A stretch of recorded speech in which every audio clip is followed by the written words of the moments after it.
Hello, folks. We are back with another episode of Generation Red, the Kettle Corn of Husker Fan Podcast, where we try to be sweet, but at times we get salty. I'm your host, Ken.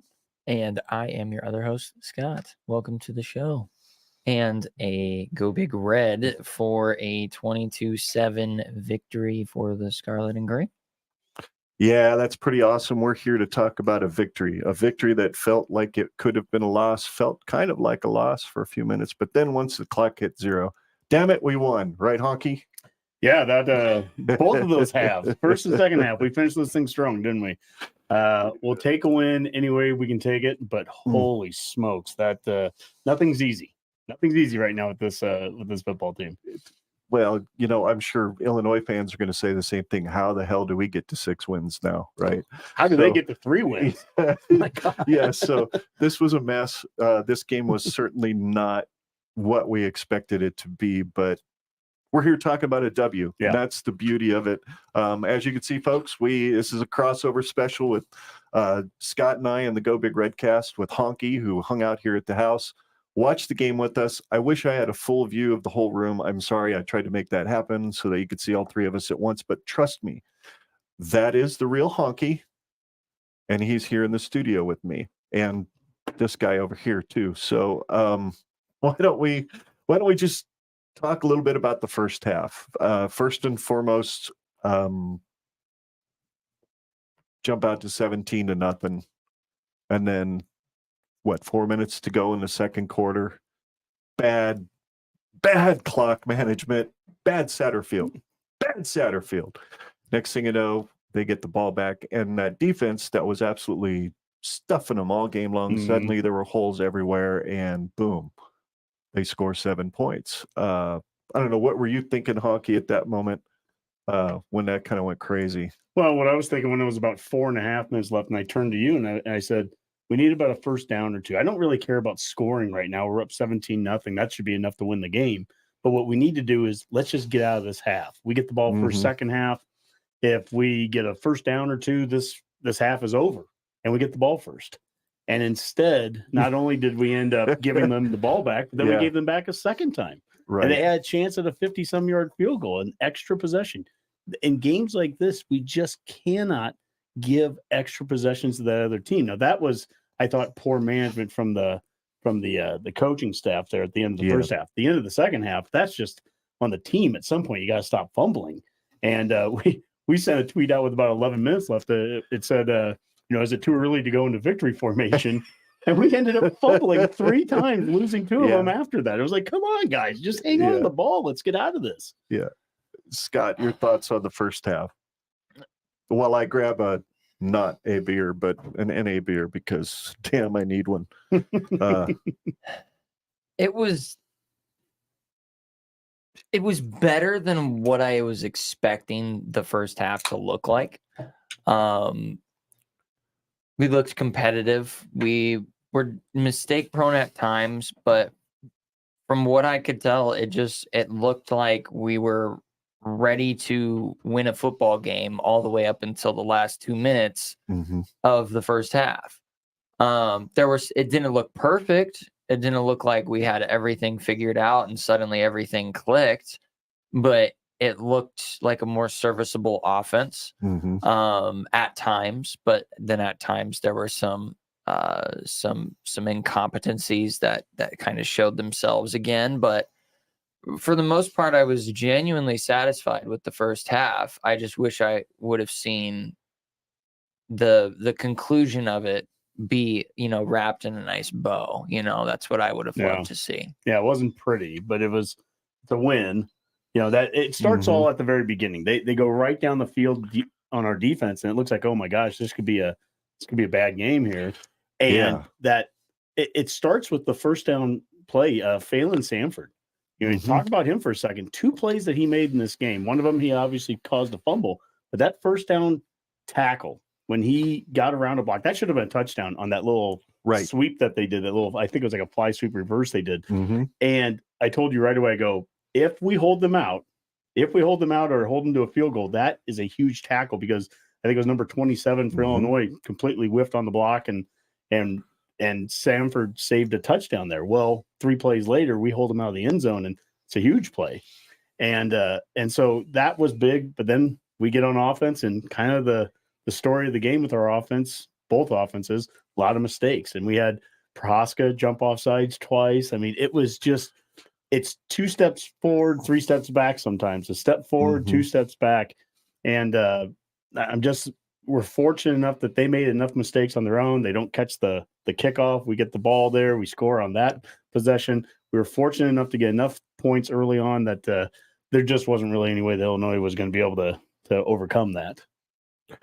You know, what strikes me is this game was kind of the exact opposite of a lot of the games that we've seen. For example, this was the first game that Nebraska scored in the first half, any points at all against Power 5 competition in 2023. And we scored 17, including 2 touchdowns in the space of 10 seconds, thanks to, of course, that muffed kickoff.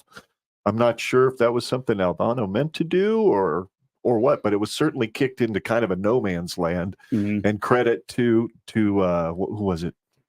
Grant Taggy. Grant Taggy. I think it might have been Bushimi. Might have been the kicker on that. I'll have to go back and watch, because I think they were going back and forth with their kickoffs. It could have been, but it was certainly interesting to see. It was certainly interesting to see the whole space of that 4 minutes and 30 seconds at the end of the second quarter, where you're like, what are we doing? Why are we not killing clock, doing something? And then, of course, we talked about it at the end of the second quarter, at the end of the fourth quarter. Maybe it's just my eyes are betraying me, but there are times when I'm wondering, how the hell is this offense able to move the ball on our defense in these last few minutes of each of the last quarters of the half, when they couldn't move it the whole game?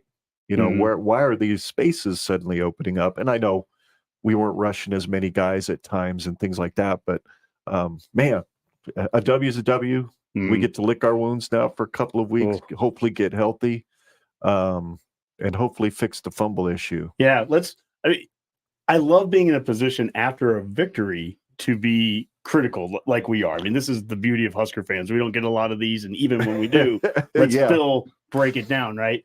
What I'll say right now is, imagine not winning this game, and imagine going into a bye week, having 2 weeks, and at least we have the win to come off of here. We got back to 500. Hopefully we can get a little bit healthy here in the next 2 weeks. We don't know what happened with Marcus Washington from how long that's going to be. Obviously Grant got a little bit dinged up, but got back into the game. We can use a couple of weeks to get healthy, and then it's come back, and it's the same thing the next 2 games, Purdue and Northwestern at home. These are not great teams. We're not a great team, but we've got to just find ways, like we did tonight, to not beat a great team while we're not being great. Well, I was going to say, this is one of the things that was so funny about this game, was that we literally met our match. Like, it was like, oh my God, a team who is as mistake prone as we are, if not worse. Like, it was such it's so painful, because you're like, are we doing the right things, or are they just doing all the wrong things? And we're just, who can make the least amount of mistakes is going to win this football game. And I feel like that's what we got coming up on our schedule. We've got a Northwestern that if we make less mistakes than they do, then we win that football game. Same could be said for Purdue. Same could be said for Michigan State.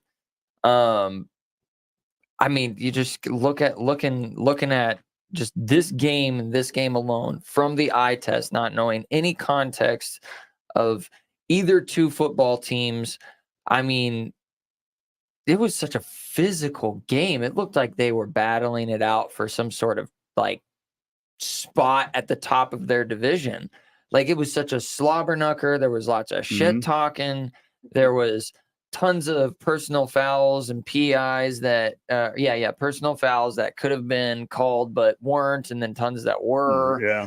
And it just seemed like if I was just a completely neutral spectator, I could either interpret this game in 2 wildly different ways. It's either these 2 teams are incredibly scrappy and they are capitalizing off of the other team's mistakes and they're forcing these mistakes, or these two teams just really, really suck. And they're the only entertainment value to it is who is going to get out of the bottom of the barrel first. So that was kind of like, I was just kind of sitting there near the end of the game, and that was just kind of I was like, it just felt like we were both sitting at the bottom of the barrel of the Big Ten, just trying to claw our way out of it. Is just kind of how it felt. But I'd rather be crawling out of the bottom of the barrel than sitting at the bottom of it. So I'm not going to be a pissy Husker fan that's like, oh, yeah, we won, but like, oh, it looks so bad. Yes, it did. It did look bad. That's an objective fact. But this is true. I love that we won, though, because these are the games we normally lose. And we have played teams in the past that are as mistake prone as we are, and we just so happen to be on the wrong side of that coin. So if we start to at least flip that kind of trend, I am thinking we are still on a very, very, very slightly sloped, steady up on the up and up, if that's the case. But we will see. Hey, after 6 games to be 3-3, I think a lot of people coming into the season, if they'd have looked at the schedule, they would have probably had this as a loss, this game on a short I had comeback. it as a loss. Yeah. So, but they probably would have had a win maybe against Colorado or whatever. But a lot of people would have had us about 3-3. The goal and what we've talked about all off season is the race to 6. Let's get to a bowl game. Let's get to that 6th win at minimum. Well, now here we are halfway through the season. We're halfway to that 6. And we have 4 of our last 6 games at home. We play Northwestern. We play Purdue. There are definitely beatable teams. And I tweeted something out earlier today. I was having a discussion with someone about the difference between what's a winnable game and a beatable team. Someone will say, hey, there's 6 more winnable games. Well, yeah, but you got to win them. I think what they're saying is there's 6 teams that are beatable. They're not that great, right? But we're not that great either. And so we have to figure out ways to reduce all the errors. Look, at least it starts with the fact that we have good defense to begin with. We're up to the last inch. We're not going to just give you an easy touchdown. We also held them on a 4th and 1, same thing. So we're stout at the line of scrimmage. I think we gave them up 25 rushing yards today. I mean, that is short of what Michigan did. Michigan, we're going to put them in a different class. We are consistent right now. 5 of our 6 opponents we've played so far, we've held under 60 yards rushing. And the last 6 teams we're going to play are going to look a lot more like those 5 than they do Michigan. So that's a good sign there. There's good signs that we can keep building off of, but it is going to be hair pulling out too at the same time. I mean, if we've learned anything, that is one thing that's going to happen with this team. Absolutely. I think first and foremost, Big Red Smoke makes a great point here. 2 best Husker podcasts right here. Thank you, sir. We appreciate that, or ma'am, whatever you might be. But I think you're right. Honk. I think when it really comes down to it, defense is going to be the star of the show. When it comes to getting to the race to 6, is certainly not going to rest nearly as much on the offensive shoulders as maybe we could have thought at the beginning of the year. Back when we had IGC healthy, back when we thought we thought Betts was going to be here, back when we thought we had a 2-headed monster in Grant and Gabe Irvin, and possibly a lot of Ramir Johnson as well. I mean, 2 playmakers, at least one really dynamic playmaker, and a guy like Ramir Johnson is out of the lineup now. So I think it's really hampered what Satterfield might want to call on offense, but I don't know. I think sometimes Satterfield doesn't do much to help his own case. Yeah, and some of that, again, it's more situational stuff. It's, hey, we need to run the clock here, and so we throw 3 incompletions, at the end of a half when we're trying to run clock out and not give those extra possessions, things like that. But through the injuries that we've had, it's ended up we've had to play some more guys than we probably thought we would at this point. Malachi gets his first catch today. That's a good sign. Ty Hahn goes out there and catches the ball. Emmett Johnson, minus the 1 fumble, which we're going to have to live with that if we're playing freshman running backs. He had a pretty good game. But he had a pretty good game outside of that. So, those are some good snaps for him to get. the other thing is, we kind of talked about this before the game, was that this was an important game because of how poorly last week went. And then they really made the whole narrative was we're gonna practice hard on Sunday right afterwards. We're gonna have this hard week of practice. We had good weeks of practice, and it needs to lead to something positive. If we turn out and play a terrible game and lose and everything, then it starts to kind of sound hollow, a little bit like Frost always saying, "Hey, we have a great practice." Same old. Same old.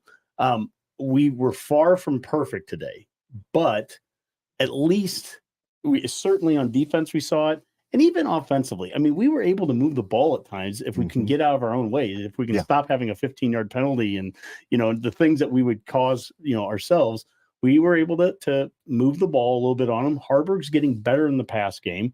He's going to have that sidearm thing. There just is no other way around it. That's not going away. So, there's one play where he makes a completion because of the sidearm. And then the next one, he'll get the ball knocked down because of it. But overall, it does look like a team that's getting better. And I guess that means something from the coaching staff this last week saying, hey, look, the good practices and we went hard. And now it'll be interesting what they do at the bye week. Give them a couple days off to rest. But then, it's time to get some young guys, probably some snaps and practice and get some heads. For certain. I mean, we're scrappy right now. We've got a team that's going to have to put together a team with duct tape and bubble gum, like that's just gonna have to be what it is. And I gave the idea that if we got the right conditioning coach and everything that we would be fine in one season. But I mean, it's a physical game regardless of what kind of conditioning you do. But I mean, the amount of attrition that we're taking is just brutal right now. But hey, I mean, this is kind of one of those weird things that you kind of can look at and go, well, young experience, I guess. Like that's all we can look at is just go, this is what it's going to be. Next man up. I mean, next man up. Get the young guys some crucial experience against some conference opponents, and and now we just got to sit here and not have football for a weekend, and that'll be fine. I can decompress a little bit. For sure. I'd like to talk about a couple players. Henrik, Gifford. Both of those guys stepped up huge tonight. Gifford or Henrik on that 4th and 1 play. There in the third quarter, I think it was. Maybe the fourth. I don't remember for sure. I think it was the third. Yeah, it was the third quarter. He makes a big play on a 4th down because they had a little momentum going. And then, of course, that stop on the goal line. Sanford was big in even making that possible, like you talked about earlier, because the tight end missed a block. The tight end makes that block. I think that Harris gets in pretty easy without too much trouble, but Sanford made a big play, got him out of bounds. And then Gifford was just everywhere. Made that big stop on 4th down at the end of the game that got us the ball back so that we could run it once. And then the best play in football, the victory formation. So, man, what'd you guys think? I thought every time I turned around, it seems like number 2 was getting up off a pile of bodies. Every time there was a tackle, maybe he wasn't getting credited for him, but he was there. Yeah, I mean, those two I think are great people to highlight, Gifford and Henrich. Just the number of guys, though. I mean, what Bullock was doing out there defensively, and Chief Borders knocks down a pass. Bayer makes that big tackle in the backfield. There's so many names of guys. Then you have Hartzog making a couple nice, knockdown on passes. Quentin Newsom gets the big interception. So defensively, there's no shortage of names of guys that are stepping up there. And then anytime you're stuffing someone at a 4th and 1 or at a goal line situation, what Nash and Ty and Van Winkle and those guys are doing down in the middle. You know that they're doing their job there too. So defensively, I mean, look, anybody we play the rest of this year, this defense is going to should be able to keep us in virtually any of those games. Maryland has a pretty dynamic offense, but outside of that, I expect this defense to be able to keep us in a lot of games. It's going to have to be a continuation of this offense. I don't know right now, I don't know what the situation is going to be with Sims. When he's 100% fully healthy, do they think they have a better shot with him in there, or is Harburg starting to show enough for him? I don't know yet. We're going to find out. He struggled a little bit in the passing game tonight for sure. Mhm. I don't think his numbers were as good as they were against It's about Michigan. 50%. It's about 50%, and I don't think he quite got to the 200-yard mark. So he struggled a bit, threw the ball there should have been, of those incompletions, at least 3 or 4 more that should have been completed to the other team, but they weren't, thank God. But man, I'm excited. And doggone it, Fedoni didn't get a TD. Darn it. Yeah. How about Albano makes a couple big field goals for us. He misses the one, although that was a bad hold there. You can tell the hold, there was a problem with that, and that the ball ended up, I think he kicked right into the laces anyways. And that was against the wind there too. I would have liked to see him on third down try to center the ball. Sure. Instead of throwing an incompletion, try to get the ball centered and just play for the field goal at that point. We were stuck forever up on them 13. We had multiple chances, and through turnovers and the missed field goal, we had multiple chances to get up 16. And when you look at what that game was, there's no way that Illinois was going to score 2 touchdowns and 2 2-point conversions. So, points matter. Every point you can get matters, and you can't get into the red zone and walk away with 0.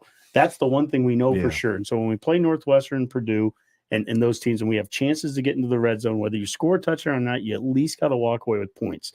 Points every time, because this defense is going to keep you in all those games. Give them something to work with. Absolutely. My goodness. Were there any other things, guys, from the game that really stuck out to you? Any other moments where you thought it was pretty big? I know there was many moments we kind of had to laugh a little bit, because it's like, oh, here we are again. We just can't win easy. Why is it we can't just win easy? I don't know. But then again, you make a great point, Honke, in the sense that there's no offense out there save Maryland. Now, we might see them get tested by a pretty good Ohio State defense tomorrow. Yeah. And who knows, maybe there's going to be a blueprint there that Ohio State will show that'll give Nebraska a little bit of an advantage going into that game. But my goodness, there's nobody we're playing from now on that's good. Sure as hell not going to be scared by Iowa coming to Lincoln. No, not at all. We've talked about the injuries that we've had, but Iowa's lost their starting tight end. They just lost their starting quarterback as well for the remainder of the year. They've had running backs out. You look at Wisconsin, their kind of 1A, 1B running back is out for the season now. So, we're not alone in that. It just, obviously, when it's your own team, it feels worse. And, and we do have quite a few, but it is a developmental program that Rule talks about. It really has to be a next man up approach kind of thing. We didn't see Jaden Doss out there today, the freshman wide receiver. He mentioned he thought he'd probably get out there.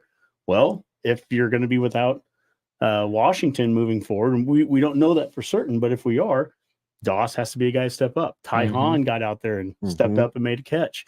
The Fleeks, stepped up a week ago at running back. He's still somebody that could be in the mix there. So, we're just going to continue to need guys to step up and fill roles as guys get get injured.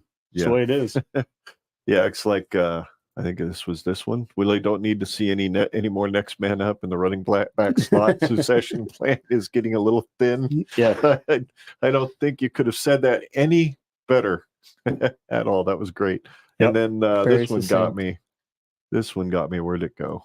That was the ugliest football game since Rutgers beat Princeton in 1869. Now, I don't remember that game, so no. They don't have I was a little young anywhere. I was a little young, but I don't know, boys. I think we've kind of covered it all as far as a rapid reaction goes, haven't we? I mean, there's really not much more to say. Nebraska grabs the W. We did everything we could to help Illinois. We were as gracious and as generous as we could have possibly been, and yet we still managed to snatch victory. There was no jaws of defeat. There were no jaws of victory. We just happened to win. Thank you, God. We appreciate it. Amazing. So anyway, Where could folks find you, Honke, and your mates there at the Go Big Redcast out there on the interwebs? Yeah, you can find us at Go Big Redcast, Twitter, Facebook, YouTube, and now I guess on TikTok as well. We're TikTokers too. You're So ticking and talking. yeah, Redcast. Rob does that. No, Redcast Talon, Redcast Strong. Redcast You can find him at Redcast Strong on Strong. Twitter. Okay. He takes care of our TikTok. So, yep, we're all up there. We're also on Instagram too. I guess I should mention that. Very cool. Very cool. Scott. Nice. Yes, you can follow me on Twitter at ScottGenRedPod. That is Scott with 2 T's. The second T is silent. Yep, you can follow me there. There isn't really much going on over there, to be honest. So just follow me anyway. Alrighty, and you can follow me as well as the show at GenRedPod on Facebook, Twitter, and YouTube. And you can also follow the audio show at Generation Red on your favorite podcast app. If you have not been getting our latest content and you listen to us on Apple Podcasts, do us a favor and unsubscribe from the old feed. That's what's going on. And resubscribe to the new one. Just do a search for Generation Red and you'll find it. They'll see our album art has both Scott and I on it. You'll know you'll be on the right feed then. So make sure you subscribe to that. GenRedPod@gmail.com is our email address, and occasionally we actually do look at it. So send us an email if you have any comments, questions, or suggestions, or you want to be a guest on the show. We'd love to have you. And GenRedPod.com. There we go. I should know this by heart by now. I've done this 90 times. Is our website, and you can subscribe to our podcast or watch all of our old live streams right there on the website. So please give us a look. Anyway, for Honke, for Scott, for me, all three of us tonight, we were Generation Red and the Go Big Redcast in a Herd at Sports crossover podcast special celebrating the win over Illinois. And until next time, just remember, we're here to chronicle Nebraska's ultimate rise back to greatness, one podcast at a time, because there's no place like Nebraska. GBR. Iowa Corn Sacks. Absolutely. And we will see you Sunday night Sunday afternoon at 3:30 when Scott and I will go a little deeper into the numbers in the Illinois game and break that game down for you. And then we will be back again the following Sunday night after the bye week to preview the next game against Northwestern. So until then, go Big Red. We love you all. See you later.